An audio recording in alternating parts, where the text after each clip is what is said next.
ఇలాంటి అన్వేష్ గాడు, ఈ ఆకాష్ గాడు, ఏ అవలే గాడు వీళ్ళంతా బయలుదేరి నెంబర్ 1 స్థానంలో ఉన్నటువంటి మన తెలంగాణ పోలీస్ డిపార్ట్మెంట్ అంతంత మాటలు అంటుంటారా?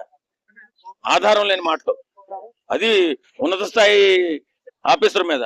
ఇక్కడ ఏదైనా మన దేశంలో కులం గాని మతం గాని చూడనటువంటి డిపార్ట్మెంట్ ఏదైనా ఉందంటే ఒక పోలీస్ డిపార్ట్మెంట్.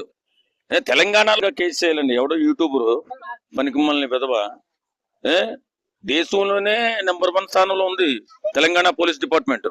అలాంటి పోలీస్ డిపార్ట్మెంట్ మీద బురద చల్లడానికి ఇలాంటి నీచమైన విధవలు బయలుదేరుతారు. ఎందుకంటే పనిచేసే వాళ్ళు వస్తాయి. గుద్ద బలిసిపోయి మాట్లాడుతున్నాడు. లేకపోతే తెలంగాణ డిపార్ట్మెంట్ మీద అంత మాట్లాడతాడా? ఎంత ప్రపంచ యాత్రికుడు నాన్వేష్ తెలంగాణ డీజీపీ పై 100 కోట్లు ఎన్నో దోచుకున్నారని చెప్పేసి ఒక వీడియో చేశాడు. దానిపైన పోలీసు వాళ్ళు సీరియస్ అయ్యి నాన్వేష్ పైన కేసు చేశారు. దానిపైన మీ అభిప్రాయం ఏంటి? ఖచ్చితంగా కేసు చేయాలండి. ఎవడో యూట్యూబర్ పనికిమ్మల్ని విధవ దేశంలోనే నెంబర్ 1 స్థానంలో ఉంది తెలంగాణ పోలీస్ డిపార్ట్మెంట్.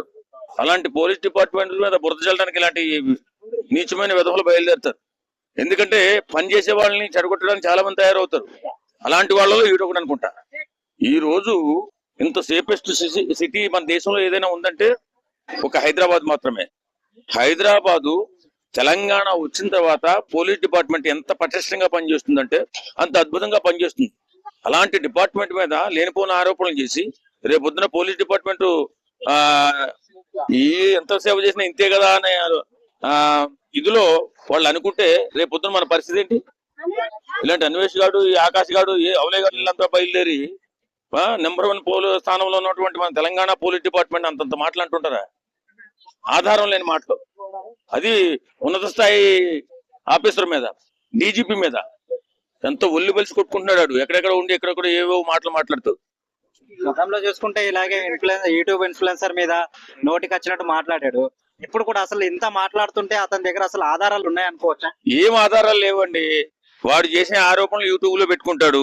అవి ఎక్కువ వ్యూవర్స్ అవుతాయి, బాగా డబ్బులు వస్తాయి. గుద్ద బలిసిపోయి మాట్లాడుతున్నాడు. లేకపోతే తెలంగాణ డిపార్ట్మెంట్ మీద అంత మాట్లాడతాడా? ఎంత పటిష్టంగా ఉంటది తెలంగాణ డిపార్ట్మెంట్. ఇక్కడ ఏదైనా మన దేశంలో కులం గాని మతం గాని చూడనటువంటి డిపార్ట్మెంట్ ఏదైనా ఉందంటే ఒక పోలీస్ డిపార్ట్మెంట్. తెలంగాణలోనే కులం లేదు. అలాంటి ఐకమత్యంతో పనిచేస్తున్నటువంటి డిపార్ట్మెంట్ దేశంలో నెంబర్ 1 స్థానంలో ఉంటే ఇలాంటి పనికిమాలిన విధవలంతా వచ్చి ఇలా మాట్లాడితే రేపు పొద్దున్న పోలీస్ డిపార్ట్మెంట్ చెడ్డ పేరు వస్తుంది. ఇది మాత్రం తీవ్రంగా ఖండించాలా. వాడిని మాత్రం దుర్మార్గం ఆయన తీసుకొచ్చి జైలు వేయాలి తప్పనిసరిగా.